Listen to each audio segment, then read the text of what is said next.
Praise the lord. నీ పిల్లలు పాడైపోయారు. ఎందుకు నాకు పిల్లల్ని ఇచ్చాడు దేవుడు? ఇయ్యకుండా అయిపోను. కడుపులో గర్భములో పడిన వెంటనే ప్రభువు చంపేసిన అయిపోను ఆ దేవుడు. ఎందుకు నాకు పిల్లలు ఇచ్చిండు అని ఈ రోజున దేవుడును దూషిస్తూ ఉన్నావు కదూ. ఎందుకు నాకు దేవుడు ఇటువంటి పిల్లల్ని ఇచ్చిండు, పిల్లలు లేకుండా అయిపోను అని ఈరోజు తల్లిదండ్రులుగా మీ పిల్లల్ని దూషిస్తూ మీరున్నారు. వాస్తవమే, పిల్లలు చెడిపోయారు, చాలా బాధాకరంగా. అయితే తప్పు పిల్లలది కాదు, తల్లిదండ్రులదే. తల్లిదండ్రులు పిల్లల విషయంలో ఫెయిల్ అయిపోయారు. ప్రభువు పిల్లల్ని ఇచ్చేటప్పుడు నీ గర్భంలో దేవుడు నీకు బిడ్డను కలగజేసినప్పుడు, నీకు బిడ్డను దేవుడు అనుగ్రహించినప్పుడు వారికి లోకము తెలవదు. వారు పరిశుద్ధులు, పసిపిల్లలు, దేవుని పిల్లలతో సమానం, దేవునితో సమానం అంటారు. అయితే పిల్లల్ని పెంచే పెంపకంలో తల్లిదండ్రులుగా మీరు ఫెయిల్ అయిపోయారు.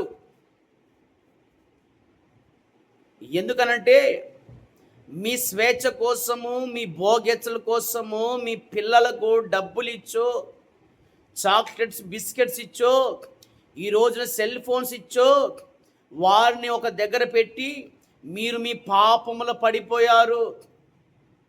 అందుకోసము వారు చెడిపోయారు.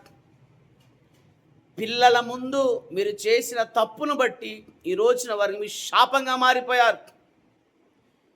చిన్న పిల్లల ముందు చేయవలసినటువంటి పాపము, చేయకూడని పాపము చిన్నపిల్లలతో మీరు చేశారు. అయితే చిన్న పిల్లలుగా ఉన్నప్పుడు వారికి ఎలా అయితే మీరు డబ్బులు ఇచ్చి వారిని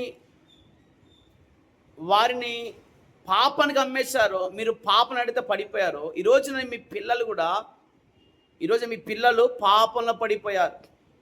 దేవుడు పరిశుద్ధమైన ఫలాన్ని ఇచ్చాడు.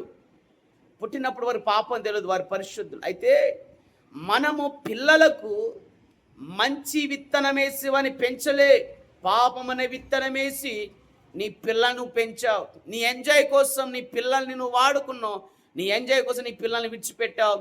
ఈ రోజున నీ పిల్లలకి శాపంగా మారిపోయారు. ఉరిగా మారిపోవడం కారణం నీ పిల్లలు కాదు, నువ్వే వారికి ఉరిగా మారిపోయావు.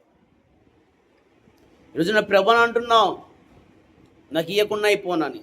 నువ్వు గొడ్రాలివై నీ భర్త ఒక కొజ్జోడై ఉంటే లోకం నీకు విలువయ్యదని దేవుడు ప్రేమించి పిల్లనిచ్చాడు, గర్భఫలాన్ని తెరిచాడు. ఒకసారిపై పిల్లలు లేని స్త్రీలను చూడండి, ఏడుస్తున్నారు. 10 సంవత్సరం 30 సంవత్సరం పిల్లలు లేరు, ఏడుస్తున్నారు. దేవుడు ప్రేమించి అనేక శకుల ప్రార్థన ఆలకించి నీకు దేవుడు పిల్లల్ని ఇస్తే మోసం చేసిన దేవుడు పిల్లల్ని ఇవ్వకుండా అయిపోనని ఈ రోజున దేవుడి మీద దుర్భాషలాడుతున్నావు. తప్పు దేవునిది కాదు. ఇచ్చిన ఫలాన్ని తిరిగి దేవునికి ఇవ్వాలి. ఇవ్వకుండా నీ పిల్లల్ని లోకానుసారిగా పెంచినావు కాబట్టి ఈరోజు నువ్వు అనుభవిస్తున్నావు దుఃఖాన్ని, చేదునో. దేవుడు వాక్యం సెలవిస్తుంది, ఏమి విత్తుతావో అదే కోస్తావు.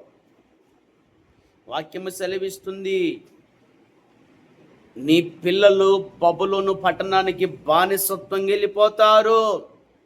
ఈరోజున నీ పిల్లలు కూడా ఒకని కింద బానిసగా పని చేస్తున్నారంటే కేవలం నువ్వు, నీ భర్త. తల్లిదండ్రులుగా పిల్లల విషయంలో ఫెయిల్ అయిపోయారు. పిల్లల పెంపకంలో తల్లిదండ్రులు ఫెయిల్ అయిపోయారు. దేవుని దూషించకూడదు.